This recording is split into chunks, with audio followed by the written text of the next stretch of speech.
Imagine this. The world's youngest country, born out of such a long, hard fight for freedom, a place just clinging on to hope.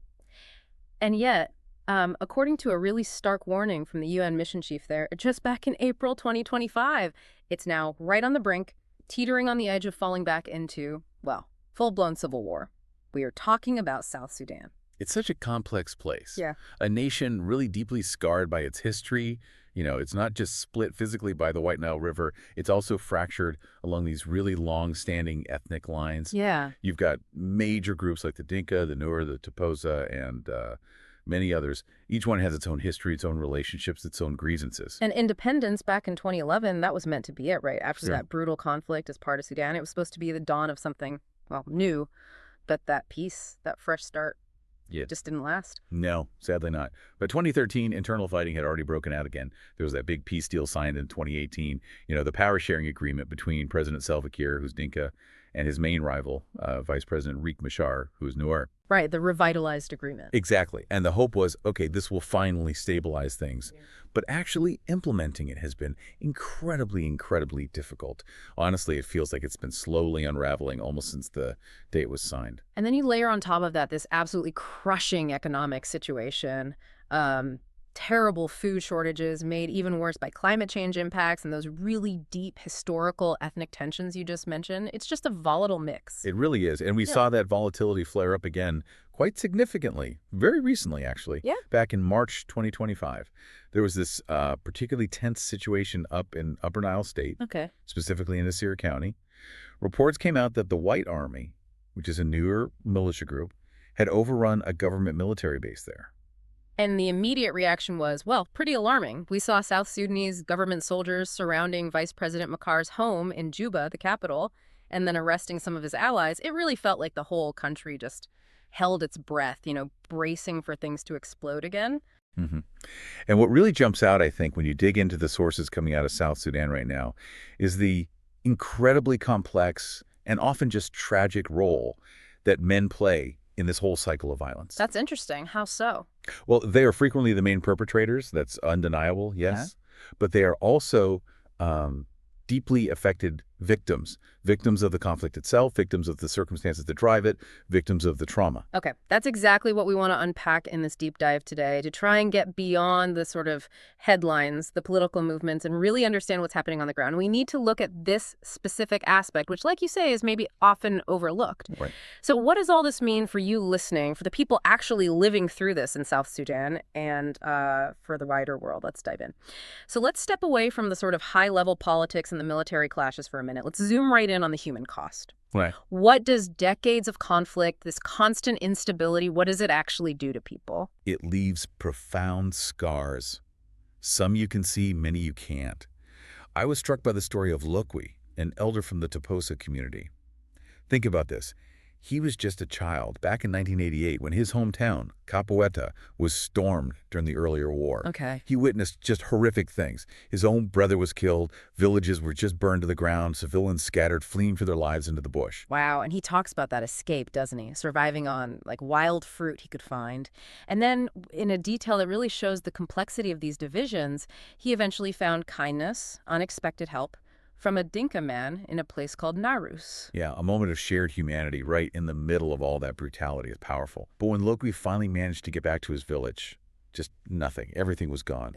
Huts, the livestock, the granaries where they stored their food, all just ash. Yeah. And the trauma, it ran so deep that his surviving brother, who also fled, he just couldn't face coming back, ever. But Lokwi stayed. He rebuilt. I mean, that's just incredible resilience, isn't it? Facing that kind of devastation. And today, he's fighting a different kind of battle. He's become a peace activist. He is. He's trying to talk to the young men in his community, pleading with them, choose dialogue, talk things out, instead of just resorting to violence again. But it sounds like incredibly hard work. Oh, it's an incredibly uphill battle for him. Mm-hmm. He talks about how difficult it is to get through, and the response he often feels he gets from the youth is basically, well, they'd rather grab an AK-47 than sit down and talk. It's deeply ingrained. Which leads us, I suppose, right into this crucial element, one that maybe doesn't get enough attention, but helps explain why that response is so common, why Lokwi's job is so incredibly hard. And that's the powerful role of, well, cultural norms and how masculinity itself is defined in this society. Absolutely. Yeah. You can't understand the violence without understanding this. In South Sudan, cows aren't just, farm animals. They are absolutely fundamental to the whole social structure. They mean status, they mean wealth, security, and they're essential for really crucial life events like getting married. Right. So if you're a young man without cows. You face immense difficulty. In some communities, you can even be, like, cursed by the elders if you don't have cows. The pressure is enormous. So this thing, cattle raiding, which to outsiders might just sound like theft, it's completely different there. It's morphed into this, well, deadly tradition. It's become a way to prove yourself, demonstrate courage, basically prove your manhood. Exactly. And you hear elders talking about this intense pressure. There's this saying, apparently, you're cursed if you don't raid, you're a hero if you succeed and come back cattle, and you're considered a warrior if you die trying. Wow. That just paints such a vivid picture of the expectations weighing on young men. And it ties directly into the broader expectations of what it means to be a man there. Men are expected to be the providers, the protectors. They have to be outwardly strong, stoic, showing vulnerability, emotions like sadness or fear, especially in front of women. And that's often seen as a real sign of weakness. There was that researcher, Anna Adio Sebit, a South Sudanese woman herself, who did extensive interviews in 2024.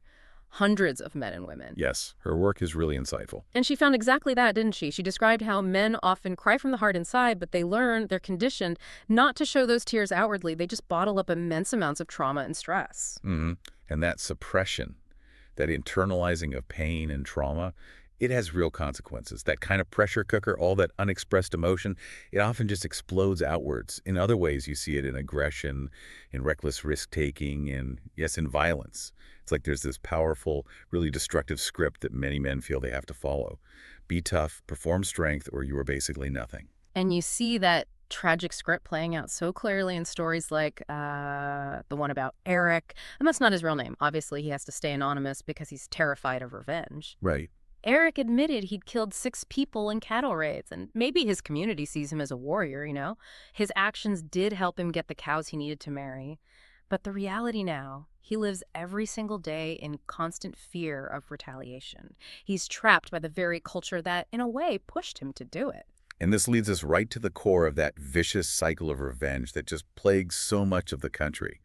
When families lose someone they love to this kind of violence, whether it's a cattle raid or a militia attack or some political clash, there's often this intense, almost consuming drive for vengeance. That researcher, Anna Adio Sebit, she captured that too, didn't she? People saying the loss will torture their mind until they take revenge. Exactly. And this deep-seated cultural obligation almost.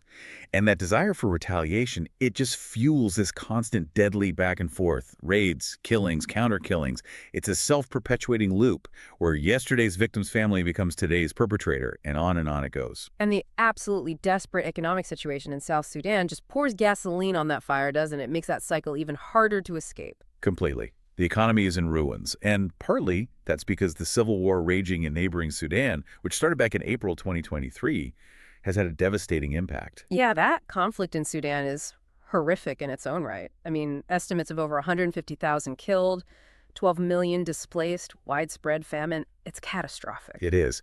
And for South Sudan, it's critical because their main source of government money, their oil exports, relies entirely on infrastructure pipelines, ports that run through Sudan.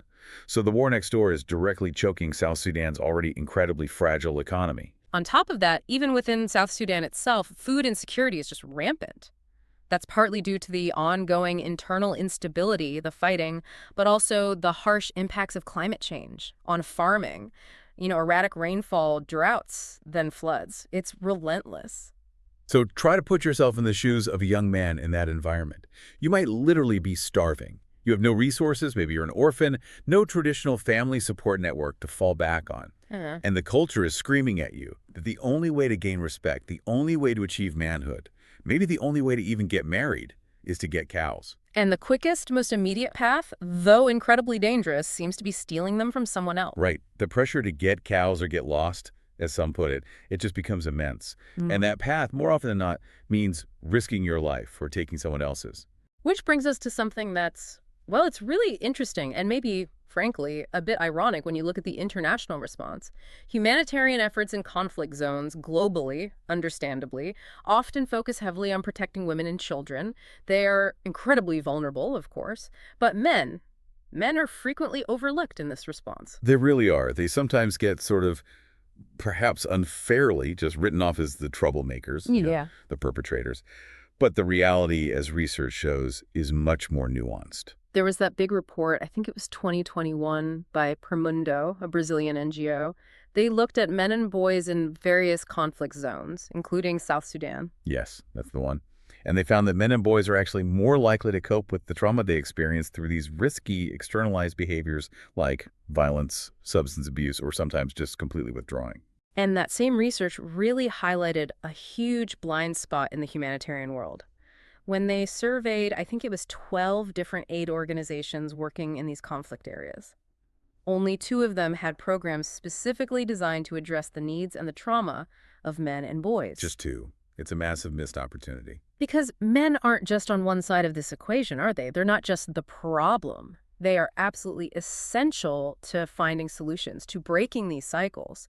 I mean, look at someone like Lokwi. He's powerful proof of that potential, trying to build peace from within. Exactly. And some organizations are starting to recognize this and shift their approach.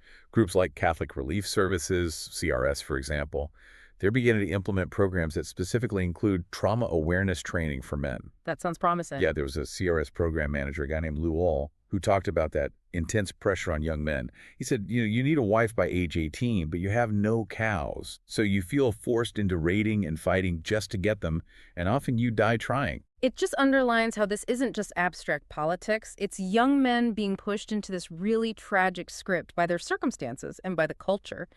And engaging men directly seems critical if there's any hope of, well, helping to rewrite that script. And if we zoom back out again to the national picture, the country's fundamental fragility is just so clear.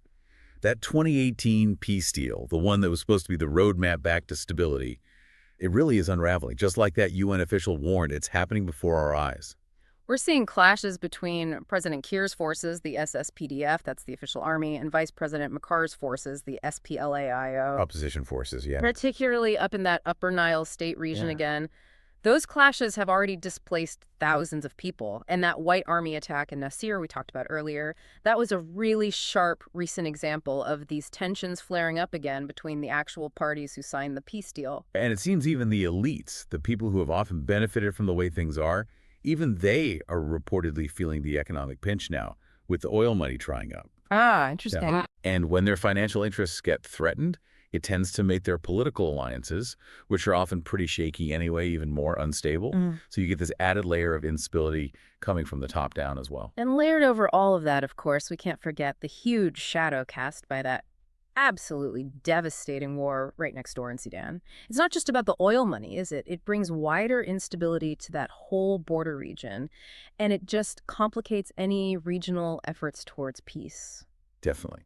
So when you look at all of this together, I mean, the deep history of conflict, these intense cultural pressures, the economic collapse, the peace deal falling apart, the regional instability, you have to ask, is there actually any hope left? Well, people like Lokwi clearly believe there is. His persistence, doing what he does against those odds, it's incredibly moving. And you do see these genuine grassroots efforts bubbling up within South Sudan. People on the ground pushing for dialogue, trying to plant the seeds of a different way, challenging that really deeply ingrained idea that strength only comes from violence and killing. But let's be honest, changing a culture where, as some people describe it, killing has almost become part of their life.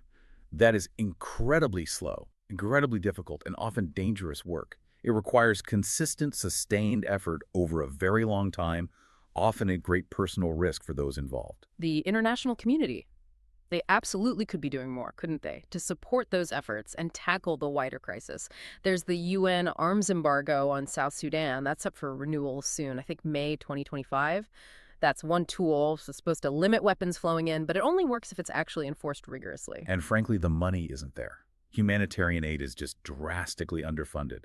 Look at the UN's plan for neighboring Sudan for 2025. It's funded at barely over 6% right now. South Sudan's situation isn't much better. If the world genuinely wants to help break this cycle, prevent a complete catastrophe, significantly more financial support is just essential. As is presumably consistent, unified diplomatic pressure. Not just getting leaders like President Kiir and Vice President Makar to sign bits of paper, but actually pushing them to implement the agreements fully and, crucially, to address the root causes of the conflict that fuel everything else we've been talking about. Okay, so let's try and pull this all together. We've taken a deep dive into what is clearly a really complex, deeply human, and frankly heartbreaking situation in South Sudan.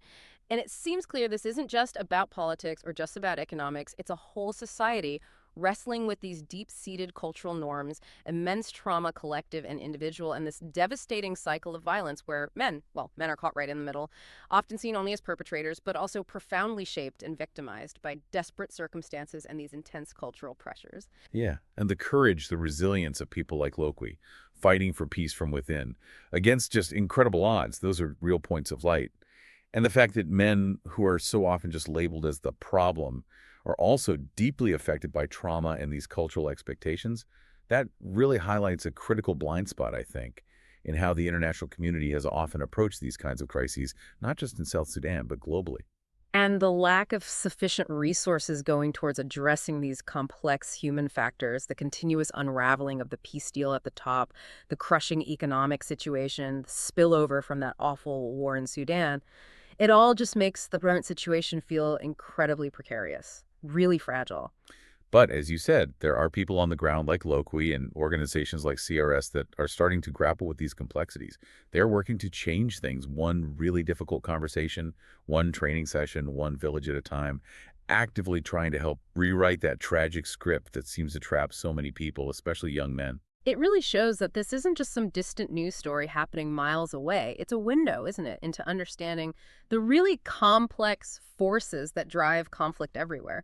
It's the politics, yes, the economics, absolutely. But it's also these profound cultural factors, the sheer weight of history, and the desperately difficult personal circumstances that push individuals, particularly young men, towards violence, sometimes because they see it as the only way to survive or the only way to matter. Hmm. And it's just a powerful reminder that finding real, lasting solutions means looking at the whole picture, acknowledging the human element, understanding the cultural context, and really addressing the desperate circumstances that are driving individual actions on the ground. So maybe here's an important question for all of us to kind of sit with. What does it genuinely take for the world to pay sustained, meaningful attention and actually act decisively before a crisis like this escalates into an irreversible catastrophe? Especially maybe when the tools, the knowledge, and even the resilience needed to start addressing these complex challenges are already beginning to emerge from within the affected communities themselves.